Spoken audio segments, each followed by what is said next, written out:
CM Siddaramaiah ನಿವಾಸದತ್ತ DK Shivakumar breakfast meeting ನಲ್ಲಿ ಭಾಗಿಯಾಗಲಿರೋ ಡಿಕೆ ಶಿವಕುಮಾರ್. ಸಿಎಂ ಸಿದ್ದರಾಮಯ್ಯ ನಿವಾಸದತ್ತ ಡಿಕೆ ಶಿವಕುಮಾರ್ ಅವರು ಬರ್ತಾ ಇದ್ದಾರೆ. ಬ್ರೇಕ್ಫಾಸ್ಟ್ ಮೀಟಿಂಗ್ ನಲ್ಲಿ ಡಿಕೆ ಶಿವಕುಮಾರ್ ಅವರು ಕೂಡ ಭಾಗಿಯಾಗಲಿದ್ದಾರೆ. ಡಿಕೆ ಶಿವಕುಮಾರ್ ಅವರು ಭಾಗಿಯಾದ ನಂತರ ಈ ಒಂದು ಬ್ರೇಕ್ಫಾಸ್ಟ್ ಮೀಟ್ ಶುರುವಾಗುತ್ತೆ. ಬ್ರೇಕ್ಫಾಸ್ಟ್ ಮೀಟಿಂಗ್ ನಲ್ಲಿ ಡಿಕೆ ಶಿವಕುಮಾರ್ ಅವರು ಕೂಡ ಭಾಗಿಯಾಗಿದ್ದಾರೆ. ಸದ್ಯಕ್ಕೆ ಡಿಕೆ ಶಿವಕುಮಾರ್ ಅವರು ಸಿಎಂ ಸಿದ್ದರಾಮಯ್ಯ ಅವರ ನಿವಾಸದತ್ತ ಆಗಮಿಸ್ತಾ ಇದ್ದಾರೆ. ನೀವು ಕೂಡ ಗಮನಿಸ್ತಾ ಇದ್ದೀರಾ, ಸದ್ಯಕ್ಕೆ ಡಿಕೆ ಶಿವಕುಮಾರ್ ಅವರು ಸಿದ್ದರಾಮಯ್ಯ ಅವರ ನಿವಾಸದತ್ತ ಆಗಮಿಸಿದ್ದಾರೆ. ಎಸ್ ಮಾರುತಿ, ಸದ್ಯಕ್ಕೆ ಡಿಕೆ ಶಿವಕುಮಾರ್ ಅವರು ಕೂಡ ಈ ಒಂದು ಬ್ರೇಕ್ಫಾಸ್ಟ್ ಮೀಟ್ ನಲ್ಲಿ ಭಾಗಿಯಾಗಲಿಕ್ಕೆ ಬಂದಿದ್ದಾರೆ. ಸದ್ಯಕ್ಕೆ ಈಗ ಬ್ರೇಕ್ಫಾಸ್ಟ್ ಮೀಟ್ ಶುರುವಾಗುತ್ತೆ. ಏನೆಲ್ಲ ಅಪ್ಡೇಟ್ ಇದೆ ಈ ಒಂದು ವಿಚಾರಕ್ಕೆ ಸಂಬಂಧಪಟ್ಟಂತೆ?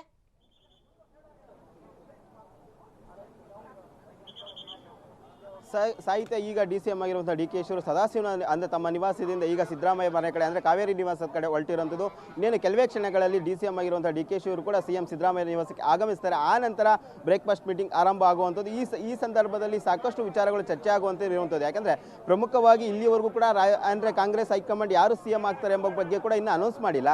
ಅದಕ್ಕಿಂತ ಮುಂಚೆ DCM ಅವರು CM ಆಗ್ತಾರೆ ಎಂಬ ಚರ್ಚೆಗಳು ಕೂಡ ಆರಂಭ ಆಗ್ತಾ ಇರುವಂಥದ್ದು. ಇನ್ನೇನು ಕೆಲವೇ ಕ್ಷಣಗಳಲ್ಲಿ ಕೂಡ CM ಅಂದರೆ DCM ಆಗಿರುವಂಥ DK ಶಿವರು ಕೂಡ ಸಿದ್ದರಾಮಯ್ಯ ನಿವಾಸಕ್ಕೆ ಏನು ಬರ್ತಾ ಇರೋದನ್ನ ನಾವು ತೋರಿಸ್ತಾ ಹೋಗ್ತೀವಿ, ನೋಡ್ತಾ ಇರ್ಬೋದು. ಈಗಾಗಲೇ DCM ಅವರು ಕೂಡ CM ನಿವಾಸಕ್ಕೆ ಆಗಮಿಸ್ತಾ ಇರೋದು. ಅಂದರೆ ತಮ್ಮ ಆಪ್ತ ಸಚಿವರುಗಳು ಅಥವಾ ಶಾಸಕರ ಜೊತೆ ಕೂಡ ನೇರವಾಗಿ ಏನು DCM ಅವರು CM ಕಾವೇರಿ ನಿವಾಸಕ್ಕೆ ಆಗಮಿಸ್ತಾ ಇರೋಂಥದ್ದು ನಾವು ಕಾಣ್ತಾ ಇರ್ಬೋದು.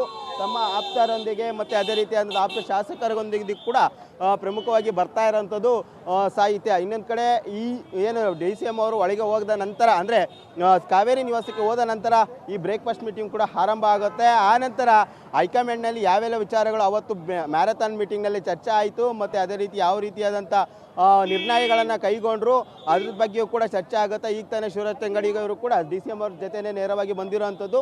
ಮತ್ತು ಇನ್ನೆಲ್ಲ ಅಂದರೆ ಈ ಮೀಟಿಂಗ್ನಲ್ಲಿ ಅವತ್ತಿನ ರಾಹುಲ್ ಗಾಂಧಿ ಮೀಟಿಂಗು ಮತ್ತು ಮಲ್ಲಿಕಾರ್ಜುನ್ ಖರ್ಗೆ ಮತ್ತು ಸುರ್ಜೇವಾಲಾ ವೇಣುಗೋಪಾಲ್ CM ಸಿದ್ದರಾಮಯ್ಯ ಮತ್ತು DK ಮೀಟಿಂಗ್ನಲ್ಲಿ ಏನೆಲ್ಲ ಚರ್ಚೆಗಳಾದರೂ ಎಂಬ ಬಗ್ಗೆ ಕೂಡ ಸಂಪೂರ್ಣವಾಗಿ ಚರ್ಚೆ ಆಗುವ ಸಾಧ್ಯತೆ ಇರುವಂಥದ್ದು. ಅದೇ ರೀತಿ ಸಚಿವರಿಗೂ ಕೂಡ ಸುರ್ಜೇವಾಲಾ ಅವರ ಅವತ್ತಿನ ಏನಾಗಿತ್ತು ಎಂಬ ಬಗ್ಗೆ ಕೂಡ ತಿಳಿಸ್ತಾರೆ. ಆ ನಂತರ CM ಸಿದ್ದರಾಮಯ್ಯ ಅವರು ತಮ್ಮ ರಾಜೀನಾಮೆ ನೀಡುವ ಬಗ್ಗೆ ಕೂಡ ಸಚಿವ ಸಂಪುಟ ಸಹೋದ್ಯೋಗಿಗಳ ಜೊತೆ ಚರ್ಚೆ ಮಾಡುವ ಸಾಧ್ಯತೆ ಇರುವಂಥದ್ದು ಸಾಹಿತ್ಯ. ಮಾರುತಿ, ಈಗ DK ಶಿವಕುಮಾರ್ ಅವರ ಆಗಮನ ಕೂಡ ಆಗಿದೆ. ಜೊತೆಗೆ ಈಗ ಸುರ್ಜೇವಾಲಾ ಅವರು ಆಲ್ರೆಡಿ ಬಂದಿದ್ದಾರಾ ಅಥವಾ ಹೇಗೆ?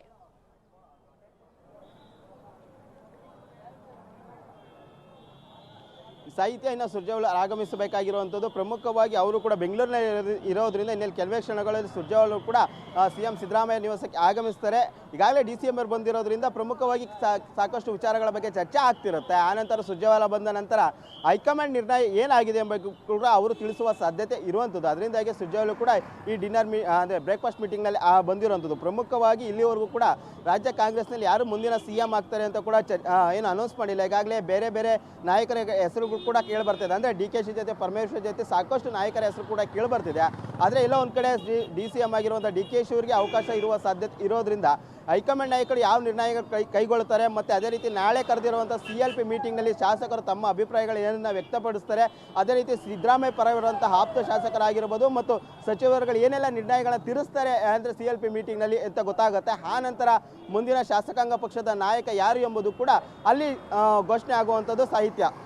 ಬಹಳ ಮುಖ್ಯವಾಗಿ ಈಗ ಚಳಿಗಾಲದ ಅಧಿವೇಶನದ ಸಂದರ್ಭದಲ್ಲೂ ಕೂಡ ಇದೇ ರೀತಿ ಬ್ರೇಕ್ಫಾಸ್ಟ್ ಮೀಟಿಂಗ್ ಅನ್ನ ಮಾಡಿದ್ರು. ಬ್ರೇಕ್ಫಾಸ್ಟ್ ಮೀಟಿಂಗ್ ಆದ್ಮೇಲೆ ಒಂದು ಸುದ್ದಿಗೋಷ್ಠಿಯನ್ನು ಕೂಡ ನಡೆಸಿದ್ರು. ಯಾಕೆಂದ್ರೆ ಈ ಒಂದು ಬ್ರೇಕ್ಫಾಸ್ಟ್ ಮೀಟಿಂಗ್ ನಲ್ಲಿ ಏನೆಲ್ಲ ವಿಚಾರಗಳ ಚರ್ಚೆ ಆಯಿತು ಎಂಬ ಕ್ಲಾರಿಟಿ ಕೂಡ ಬೇಕಾಗಿತ್ತು. ಈಗ ಅದೇ ರೀತಿ ಈ ಒಂದು ಬ್ರೇಕ್ಫಾಸ್ಟ್ ಮೀಟಿಂಗ್ ಏನ್ ಮಾಡ್ತಾ ಇದ್ದಾರೆ, ಬಹಳ ಒಂದು ಪ್ರಮುಖವಾದ ಬ್ರೇಕ್ಫಾಸ್ಟ್ ಮೀಟಿಂಗ್. ಇದಾದ ನಂತರ ಏನಾದ್ರು ಸುದ್ದಿಗೋಷ್ಠಿ ಮಾಡುವ ಸಾಧ್ಯತೆಗಳಿದ್ದಾವ, ಹೇಗೆ?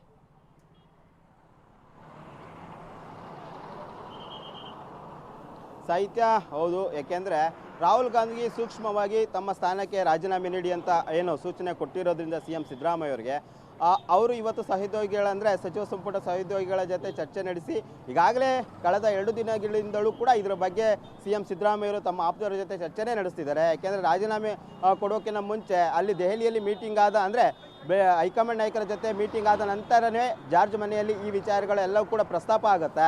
ಅಂದರೆ ರಾಹುಲ್ ಗಾಂಧಿ ಅವರು ಸಿದ್ದರಾಮಯ್ಯರಿಗೆ ಏನು ಹೇಳಿದ್ರು ಮತ್ತು ಅದೇ ರೀತಿ ಸಿದ್ದರಾಮಯ್ಯ ರಾಹುಲ್ ಗಾಂಧಿ ಬಳಿ ಏನೆಲ್ಲ ಚರ್ಚೆ ಮಾಡಿದ್ರು ಅದರ ಎಲ್ಲ ಬಗ್ಗೆಯೂ ಕೂಡ ಜಾರ್ಜ್ ಆಗಿರ್ಬೋದು ಮತ್ತು ಅದೇ ರೀತಿ ಪರಮೇಶ್ವರ್ ಆಗಿರ್ಬೋದು, ಸತೀಶ್ ಜಾರಕಿಹೊಳಿ ಆಗಿರ್ಬೋದು, ತಮ್ಮ ಆಪ್ತರ ಜೊತೆ ಎಲ್ಲವೂ ಕೂಡ ಚರ್ಚೆ ಮಾಡಿರೋಂಥದ್ದು. ಈಗಾಗಲೇ ಅವರು ಕೂಡ ರಾಜೀನಾಮೆ ಕೊಡೋದಕ್ಕೆ ಎಲ್ಲ ಸಿದ್ಧತೆಯನ್ನು ಮಾಡ್ಕೊಂಡಿರೋಂಥದ್ದು. ಇನ್ನೊಂದು ಕಡೆ ರಾಜ್ಯಪಾಲರ ಭೇಟಿಗೂ ಕೂಡ CM ಸಿದ್ದರಾಮಯ್ಯರು ಅವಕಾಶವನ್ನು ಕೇಳಿರೋದು. ಇವೆಲ್ಲವೂ ನೋಡೋದಾದರೆ ಎಲ್ಲ ಒಂದು ಕಡೆ ಎಲ್ಲವೂ ಕೂಡ ಅವರು ಕೂಡ ರಾಜೀನಾಮೆ ಕೊಡೋದಕ್ಕೆ ಸಿದ್ಧತೆ ಆಗಿರೋಂಥ ಕಾಣ್ತಾ ಇರೋದು. ಅದರಿಂದಾಗಿ ಇವತ್ತು ಬ್ರೇಕ್ಫಾಸ್ಟ್ ಮೀಟಿಂಗ್ ಆದ ನಂತರ ಒಂದು ಸುದ್ದಿಗೋಷ್ಠಿ ನಡೆಸುವ ಸಾಧ್ಯತೆ ಇರುವಂಥದ್ದು. ಯಾಕೆಂದರೆ ಸಂಪೂರ್ಣವಾಗಿ ರಾಜ್ಯದ ಜನತೆಗೂ ಕೂಡ ಅವರು ವಿವರಣೆಯನ್ನು ನೀಡಬೇಕಾಗತ್ತೆ. ಅದರಿಂದಾಗಿಯೇ ಸುದ್ದಿಗೋಷ್ಠಿಯನ್ನು ಕರೆದು ರಾಜೀನಾಮೆ ನೀಡುವ ಬಗ್ಗೆ ಪ್ರಸ್ತಾಪ ಮಾಡುವ ಸಾಧ್ಯತೆ ಇರುವಂಥದ್ದು ಸಾಹಿತ್ಯ. ಓಕೆ, ಥ್ಯಾಂಕ್ ಯು ಮಾರುತಿ ನಿಮ್ಮೆಲ್ಲ ಮಾಹಿತಿಗಾಗಿ. ಸದ್ಯಕ್ಕೆ ಆಲ್ರೆಡಿ ಈಗ ಘಟಾನುಘಟಿ ನಾಯಕರೆಲ್ಲರೂ ಕೂಡ ಆಗಮಿಸಿದ್ದಾರೆ. ಜೊತೆಗೆ DK ಶಿವಕುಮಾರ್ ಅವರು ಕೂಡ ಈಗ ಸಿದ್ದರಾಮಯ್ಯ ಅವರ ನಿವಾಸಕ್ಕೆ ಆಗಮಿಸಿದ್ದಾರೆ. ಕೆಲವೇ ಕ್ಷಣಗಳಲ್ಲಿ ಒಂದು ಬ್ರೇಕ್ಫಾಸ್ಟ್ ಮೀಟ್ ಶುರುವಾಗಲಿದೆ. ಆದರೆ ಸುರ್ಜೇವಾಲಾ ಅವರು ಆಗಮಿಸಬೇಕಾಗಿದೆ. ಇನ್ನು ಸುರ್ಜೇವಾಲಾ ಅವರು ಆಗಮಿಸಿದ ನಂತರ ಬಹಳ ಮಹತ್ವದ ಚರ್ಚೆಗಳಾಗುತ್ತೆ. ಅದರಲ್ಲೂ ಬಹಳ ಮುಖ್ಯವಾಗಿ ಹೈಕಮಾಂಡ್ನ ಭೇಟಿ ಮಾಡಿದಂತಹ ಸಂದರ್ಭದಲ್ಲಿ ಏನೆಲ್ಲ ಚರ್ಚೆಗಳನ್ನು ಮಾಡಿದ್ರು. ಯಾಕೆಂತಂದ್ರೆ ಹೈಕಮಾಂಡ್ ಬುಲಾವ್ ನೀಡಿದ ಬೆನ್ನಲ್ಲೇ ಸಿದ್ದರಾಮಯ್ಯ ಅವರು ಮತ್ತು DK ಶಿವಕುಮಾರ್ ಅವರು ಇಬ್ಬರು ಕೂಡ ಹೋಗಿ ಭೇಟಿಯನ್ನ ಮಾಡಿದ್ರು. ಸುಮಾರು 4 ರಿಂದ 5 ಸುತ್ತಿನ ಮಾತುಕತೆಯನ್ನ ಮಾಡಿದ್ರು. ಅದು ಕೂಡ 11:15 11:20 ಸಮಯದಲ್ಲಿ ಶುರುವಾದಂಥ ಒಂದು ಸಭೆ, ಅದು 6 ಗಂಟೆವರೆಗೂ ಕೂಡ ಚರ್ಚೆಯನ್ನ ಮಾಡಿದ್ದಾರೆ. ಹಾಗಾಗಿ ನೀವೇನೆಲ್ಲ ಚರ್ಚೆ ಮಾಡಿದ್ರಿ ಅಂತ ಕೂಡ ಸಚಿವರು ಪ್ರಶ್ನೆಯನ್ನ ಮಾಡ್ತಾರೆ. ಕಂಪ್ಲೀಟ್ ಆ ಒಂದು ಚರ್ಚೆಯ ಡೀಟೇಲ್ಸ್ ಅನ್ನ ಅಲ್ಲಿರುವಂತಹ ಘಟಾನುಘಟಿ ನಾಯಕರಿಗೂ ಕೂಡ ತಿಳಿಸಬೇಕಾಗತ್ತೆ.